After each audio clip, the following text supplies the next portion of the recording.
This is Juneteenth. This is the time that we celebrate freedom. But we also have to be cognizant of the fact that the liberation that we have still yet to gain. That's why that song stays top of my mind for me on this day, because it has been a long time coming. But we cannot forget that there is change yet still to come for us as a people of the African diaspora. We have to keep on waiting and watching and demanding that our change come. And I have to tell you that it is a fight no matter what corner we stand in as Black people, the first people that came out of the cradle of civilization. It is still a fight for us in every single corner of those that still consider you and I the minority. But I tell you, in a higher power's eyes, we are the majority as the first people that ever came here on this planet. Let's celebrate Juneteenth like you never celebrated it before. It's freedom now, freedom tomorrow, freedom forever.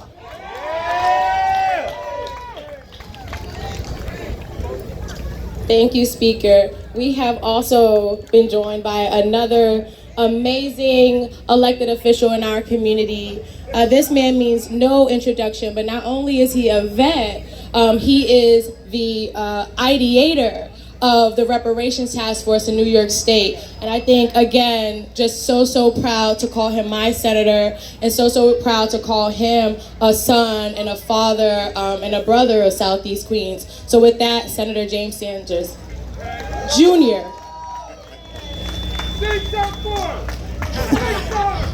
Now, if I started singing, everybody would go home. You would demand triple your money back, and if you weren't paid, you would expect to get paid.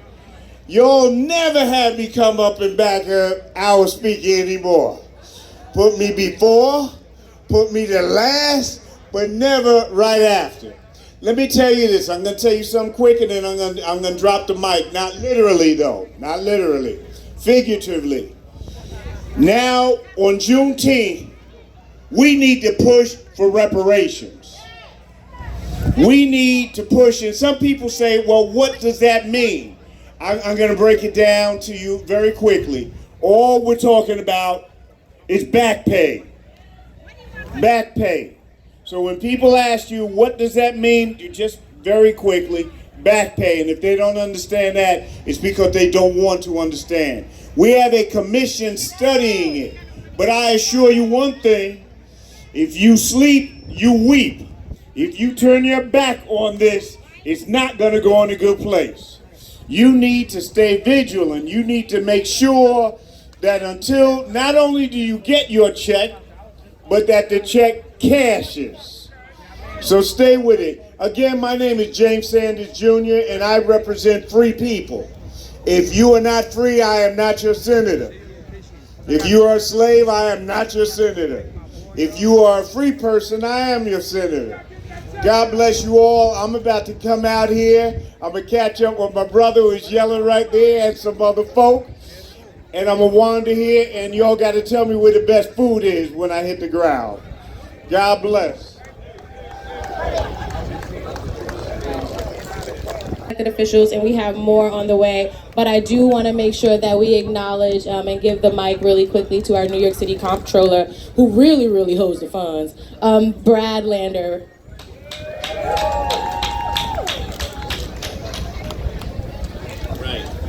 Happy Juneteenth, Queens. It's great to be out here with you. It's a beautiful day, and I'm humbled. I'm New York City Comptroller Brad Lander, and I'll tell you, I am humbled to be out here with so much powerful Black leadership. We heard from our New York State Attorney General, Tish James. We are so grateful to Alicia Heineman for organizing this powerful event. Let's hear it for her and the team that puts this event on. We got our speaker, Adrienne Adams, our Brooklyn Borough President, Donovan Richards, and our Queensboro President, my goodness, oh my goodness, all right. Oh, I'm done now. All right, don't tell Antonio. All right. And our reparations champion, New York State Senator James Sanders Jr. and our wonderful council member out here, Natasha Williams, giving up for all of your Queens elected officials. We have an abundance of powerful black leadership. We have an abundance of black creativity that we're hearing on this stage. Thankfully, many people that could sing and perform better than me. And there is today an abundance of black joy for freedom and Juneteenth. What there is not yet an abundance of is equality. What there is not yet an abundance of is black wealth. I'm the New York City Comptroller. It's my job to look at the numbers. So we did the first ever study of the racial wealth gap in New York. And I'm sorry to have to report these numbers because they are not good. The average white family in New York State has a median household wealth of $277,000. That is 15 times more than the average black family in New York, whose household wealth is just $19,000. $277,000 is enough money to help your kid buy a home or retire or get through a medical emergency, and $19,000 not enough to do any of those things. So we're celebrating today, but we see that inequality in home ownership, in the property tax rates even, where even for black homeowners, you're taxed higher than white homeowners on average. We see that in MWBEs and our businesses. Every year the city of New York buys $40 billion worth of goods and services. You know how much of that goes to black-owned businesses? 1%. 1%. Terrible. Let's say shame for that. So, we are fighting together. That's why the Reparations Commission is necessary. And I'm reminded on a day like this that freedom isn't free. That there are those who paid the ultimate sacrifice for us to stand here as black elected officials making history. We still have a lot of work to do, y'all. I'm reminded today that this year is a critical election year, that there's a lot on the ballot, and some of our folks are confused. But let me say this, civil rights is on the ballot. It's at the ballot box this year. Economic development, DEI, is on the ballot this year for us. Human rights on the ballot. Election rights on the ballot. There are people who want to strip our ability to vote. Voting rights are on the ballot. So we need to not be confused. So I just got to give some truth, and we are doing everything in our power as a collective to make sure that we leave Southeast Queens, in particular, better than we found it. We can start with the $100 million community center we're going to build right here at Roy Wilkins Park. We can talk about $70 million that we, Natasha Williams and I, and Speaker Adams secured to finally upgrade Jamaica Avenue the way it should. But we're not done because we need to keep it affordable. And that is the next fight in the phase. We also making sure, as we talk about education, you know, we put over $70 million back into our public schools. Adrian Adams, Speaker Adams, cleaning up August Martin High School. Finally, so we have a long way to go. I don't want to belabor this because I know we want to hear from our other electeds, but I say collectively we are stronger together. And may Juneteenth be a reminder of the importance of that unity that we need to proceed in at the ballot box and in our communities and being civically engaged. With that being said, I am so honored to be your first black man to be borough president in Queens history. And that is because of you. That is because of you. They're with them. And let me tell you something we found out by doing those marches with these young people, that they did not know what Juneteenth was, that they have never celebrated it before, that they didn't understand that moment in legislation and history that is literally guiding the rest of their lives. That the only way that black people truly have found liberation in this country yet has been through liberation and through legislation. Through legislation. It is early voting, so I wanted to say that again. But I am just so honored. I promise I have only worked for one elected official before, and I probably would never work for one again. But the one that I did it for and was so honored to do it beside is this amazing woman who represents Assembly District 29 in this park, Assemblywoman Alicia Hyman. Happy Juneteenth, everyone! Happy Juneteenth. So, I have to tell you about this amazing woman. Besides every black woman is another black woman. because she said, you know what, member, I think we should introduce Juneteenth as a holiday. And we put the legislation in, and through some Columbusing from the former governor, not this governor, the former governor, we got it passed. So I just want us to take a moment of silence for George Floyd.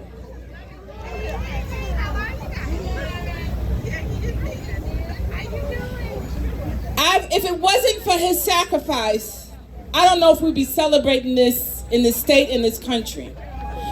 Because in 1862, you all were still being sold. Your families were still spread apart. You were buried in unmarked graves. You could not vote. So when people tell me they don't want to vote for president, I say this. As much as he was flawed, if it wasn't for Abraham Lincoln, who freed the slaves in the states where slavery was under the Confederate flag, we wouldn't be here. Who made sure to send troops into the other states, and Texas being the last one, in Galveston, Texas, making sure that those slaves, 2 years later, because there was no cell phones, made sure that those individuals knew they were free. And I don't understand if we know what it means to be free. It is powerful. This is not a day to sleep in. Because you used to be at the crack of dawn outside in the plantations or in the big house working. So that's why we have to vote, y'all. I don't care when people tell me that, yeah, it matters. It still matters. And it's important. So you can hear from me later on today, but I got to introduce you to the first female governor of the state of New York. And she came here today to Queens, y'all, because Juneteenth in Queens is what? Powerful. And so, because you make it powerful. So I am proud to serve with Kathy Hochul, the governor of the great, great state of New York. Kathy Hochul. Give it up for our great Assemblywoman, Assemblymember Hyndman. I want to thank her for her friendship and all the, talk about power. Look at the people behind me.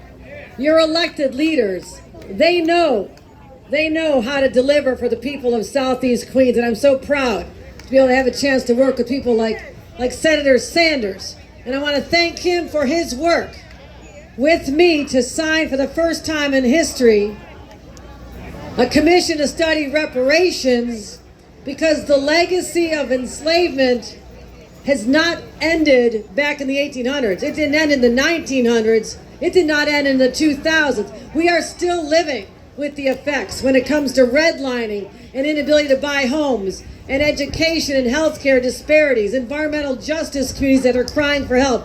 I want to give him a round of applause for his work on making that happen. Thank you, Senator. And do we not have the greatest Attorney General in the United States of America with Tish James right here? Let's give her a round. Yes, the one and only Tish James. And also, what else does Queens have? You have Speaker Adams, who is your voice in City Hall. Speaker Adams, thank you very, very much. And many, many elected officials who joined us. I just saw Leroy Comrie a little bit. And you've got a really cool, hip borough president. I just want to tell you, I love this guy. Donovan Richard, let's give him a round of applause as well. Here's what I want to say. I've got to give you this public service announcement because I'm the governor of New York and I have to say this. Ladies and gentlemen, we're experiencing a heat wave. I encourage you to hydrate, wear your suntan lotion, keep your pets out of the weather, take care of our seniors, and take care of the babies. You got that right? Okay. But I'm in New York City, and New York City is so cool. You're not even having it that hot. It's 106 in upstate New York, right? It's 107. It's 104 real field temperature on the Canadian border. So this turns out to be the coolest place you can be in New York right now, right here. So I want to thank all of you for listening to that public service announcement. Now, on to Juneteenth.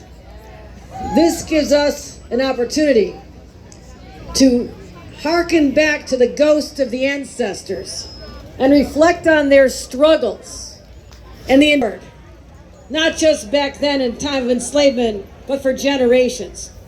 But in 2024, what are we doing with that legacy and the torch that was passed to our generation to right the wrongs of the past? First of all, we are focused on voting rights. I was very proud to sign that John B. Lewis voting rights law into effect to remove all the barriers that people have put in place to stop us from voting. Now, this fall, let's see if it works, okay? Because they're counting on you all staying home, right? They want you to stay home. They want to make it so hard you just say it's just not worth it. We have early voting. We have mail-in voting. We have in-person voting. You have no excuses, my friends. We must show up and show the power. Number two, we also not only passed the Reparations Commission, but I'm here to announce that the 400-year commission to find ways to honor the past of African Americans and to make sure that the future generations know the struggles and to make sure that they understand what racism is all about. Today I'm here to announce as a result of this commission, we have $16 million that we're going to be giving to cultural organizations and to schools and places to make sure that people know the story, know the history, and make sure that we find a path for a better future for our children as a result of this work. So thank you. Thank you all for being here today to honor the past, but to talk about, more importantly, the future. And again, if there's one message other than stay cool and beat the heat, it is make sure you use the power that's been given to all of us through the struggles and blood and murders of a lot of people came before during the civil rights movement, and you use the power to vote this November. We're counting on you, Queens. Thank you very much, everybody. And I also have a really big proclamation. Tunisia, come on over here, darling. The woman of the hour, our assembly member. Now, I'm a good enough politician to know that this is a really long proclamation. Now, we're going to vote right now. If you all want me to read this proclamation word by word, raise your hands and vote yes. You actually do. There's actually people who want me to read the whole darn proclamation. Okay. Let me do this again. Those who do not want me to read every word, raise your hands. Okay, the majority rules. Well, this is a great proclamation. This is her house. Maybe it's going to be in her living room. Can I hang this in your living room? All right, here you go, sweetheart. Hey, buddy.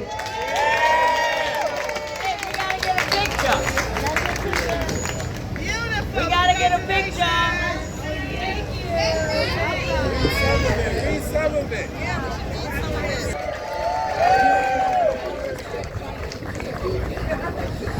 We have a few more folks that have welcomed us, including Assemblymember Khalil Anderson. We have ADA Colleen Babb, and we are truly, truly honored to have Marcus Garvey's last surviving son, Dr. Julius Garvey, here on stage with us today. I think it's just really, really important to give him this moment for a lot of reasons. You know, something, Dr. Garvey, we talk about here in Queens and across New York City since Juneteenth became a state holiday is what flag to raise. And a lot of the times, obviously, we give all ode to Ben Haith and the Juneteenth flag that was created with Texas in mind. But your father helped co-create the Pan-African flag. Can we give it up? Did y'all hear that?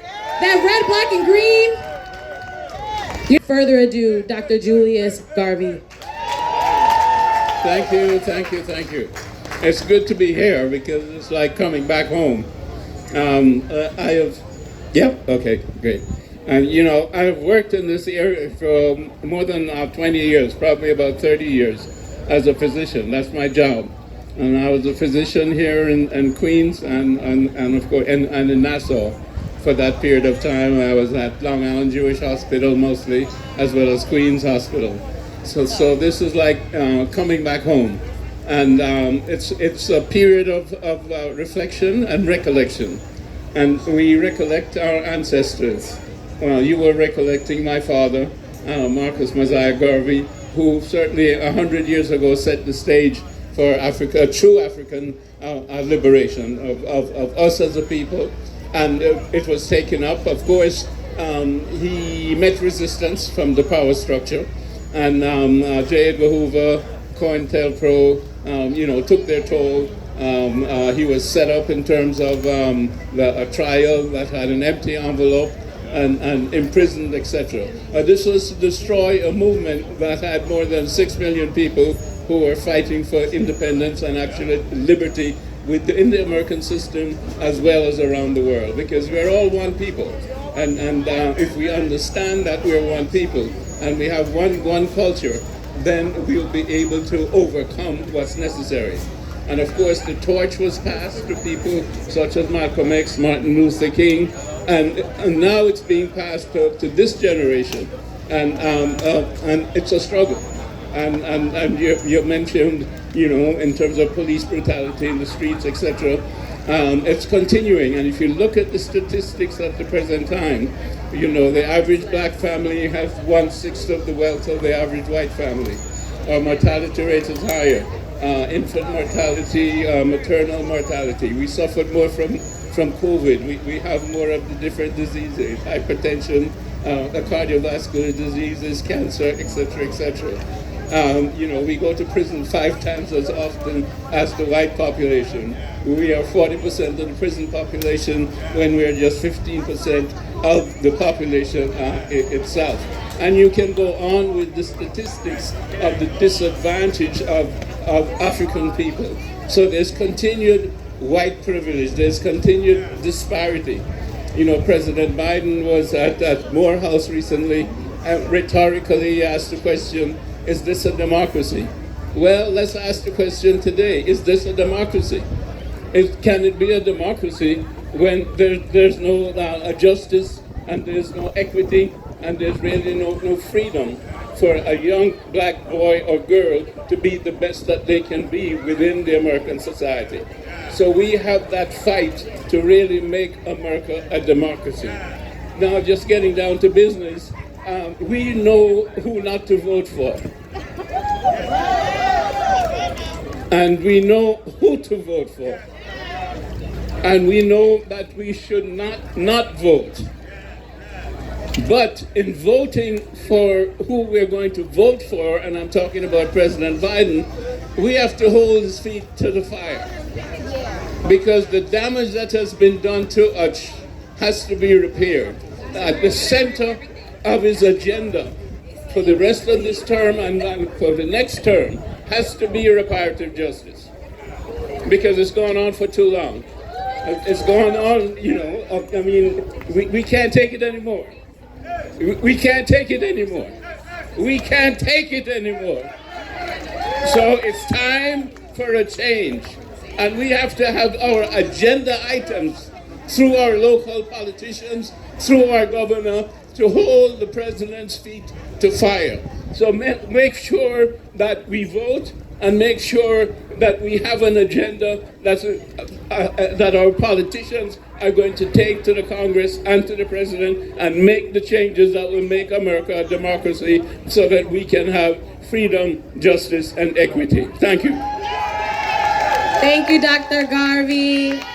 Something that Dr. Garvey is probably too humble to mention, but he right now is on a quest, along with a book that he's authored about his father, is to get his father's record expunged. I don't know if you know, but Marcus Garvey was deported for mail fraud a very, very long time ago, and he's been on a kick to try to make that happen on a federal level. So if you're looking for a way to support Dr. Garvey, it is to help our Congress and tell our state that we need the support for him. And thank you so much, Dr. Garvey.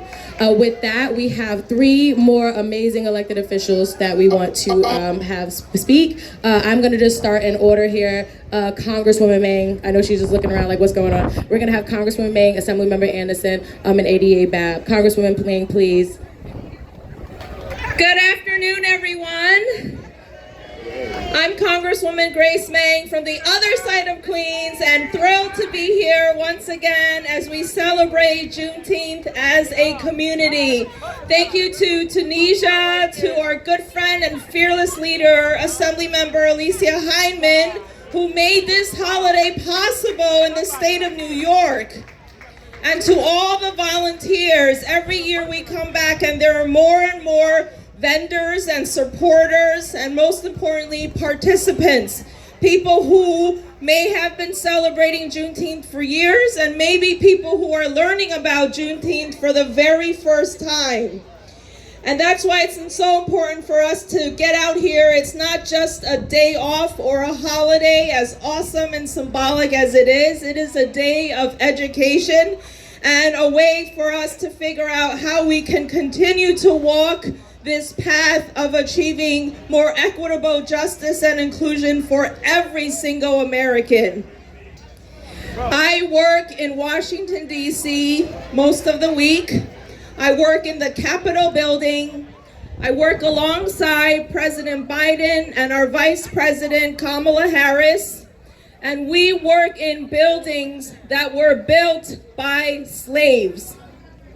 And that's not something we learned about growing up in New York and in the United States. But it was also this administration who made it possible for Juneteenth to be a holiday that is celebrated across the entire country. And we are grateful for that recognition. But as our president and vice president knows, it's not just about a day off. It's about how we as Americans and as government officials will take action to put action behind our words. And we are grateful that because of this administration, we have lifted over 9 million Black Americans, children, out of poverty. There have been over 3 million jobs created for Black Americans. There's the first ever interagency task force to help overcome racial biases for Black homeowners. And Black-owned businesses have grown at a fastest rate in more than 3 decades. So Juneteenth plus action plus a path forward of what more we need to do will create a better America for all of us as we continue to learn about Black history, because Black history is American history. So thank you, Assemblywoman Hyman, Tunisia, and everyone who made this event possible and allow us all to come celebrate with everyone. Thank you, Congresswoman Mang. Next up, we have Assemblyman Khalil Anderson.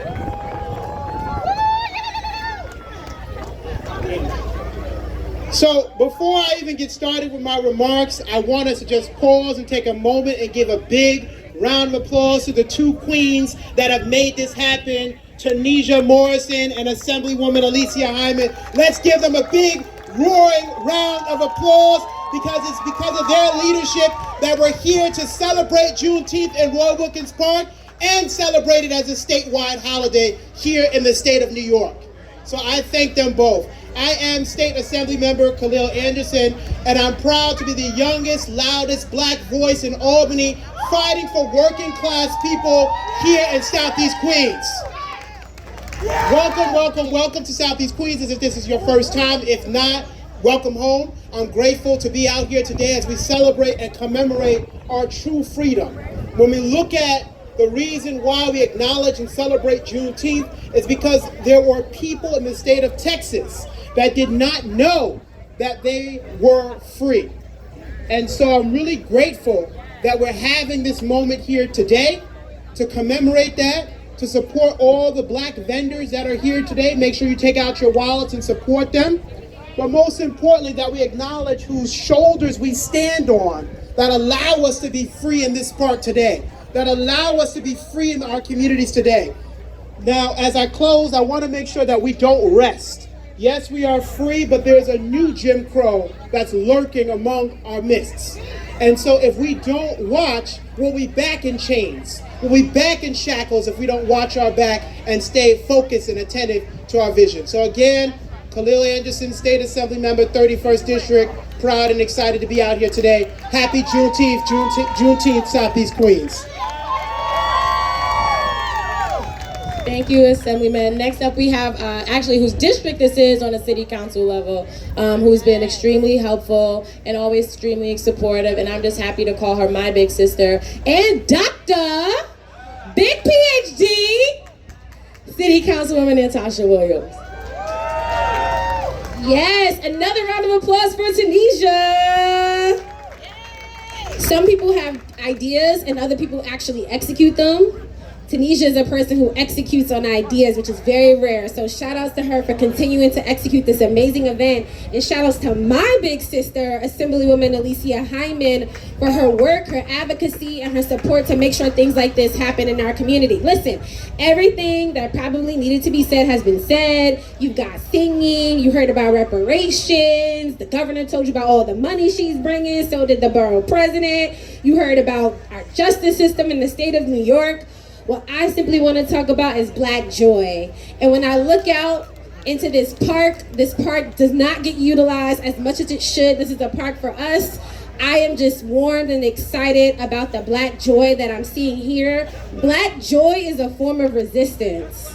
So it's not just about protesting, going out in the street, but the fact that you are finding time to relax, to enjoy yourselves is something in itself. So continue to enjoy yourselves, continue to be joyous while we are not held by the bonds of chattel slavery. I want us all to remember we have so much more to go because there are tons of people in our community that are incarcerated right now. And so the plantations look a little bit different now. And I think that's why we sort of are asleep sometimes. And Assemblywoman said it best, if it wasn't for George Floyd, we wouldn't be here. So that was a wake-up call. Because I'll say it again, I think we are asleep sometimes because the plantations look a little different now. So continue to have joy, continue to remember all that we've overcome in the last centuries as a people, and let's continue to excel. Have a great day.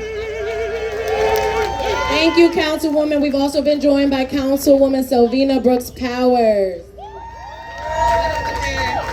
Hi, good afternoon, everyone. I heard I am in between you and some good music and good time, so I won't keep you long.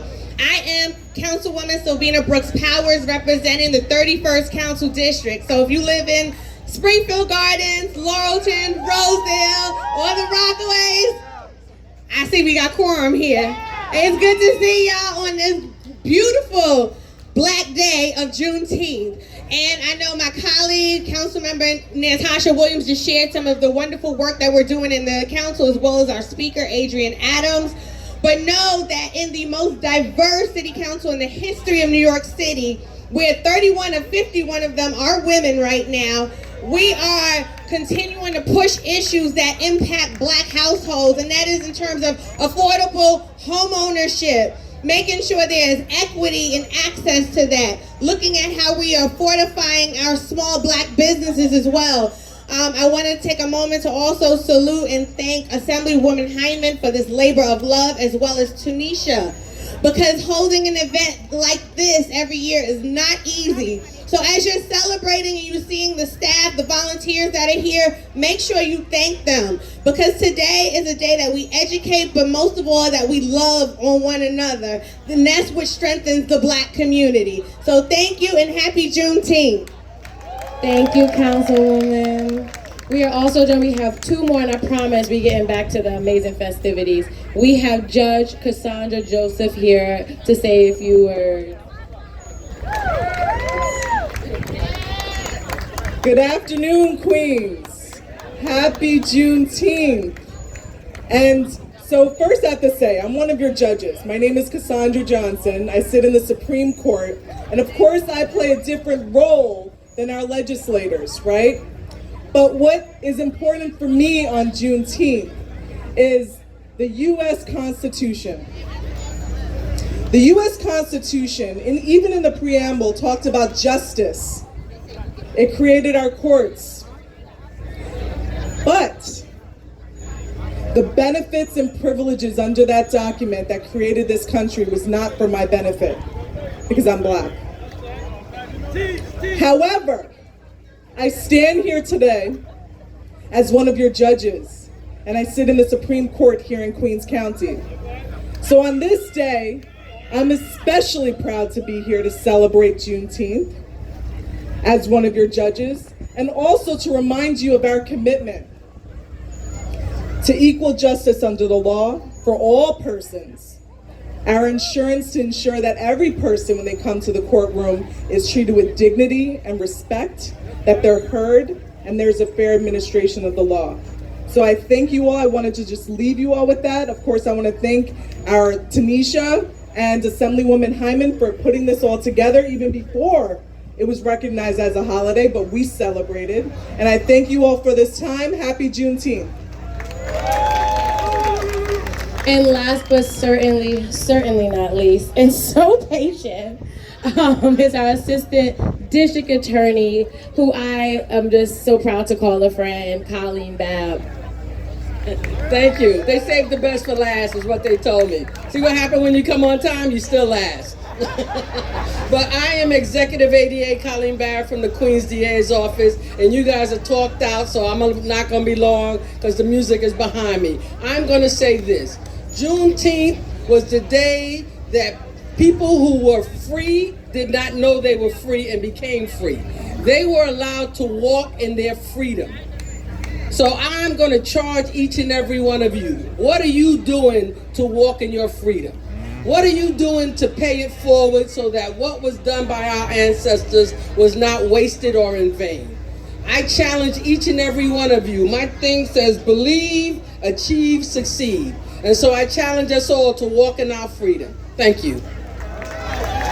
Thank you, and thank you so much for letting our awesome legislators come speak with you today. I say it all the time, and I just truly believe in it. Yes, there is power in it, but we truly are the power. You truly don't know what liberation is until you understand your own autonomy. So you being here today, you listening, you voting, you reaching out, you holding them accountable, you holding us accountable is just truly, truly important. So thank you, and back to the festivities.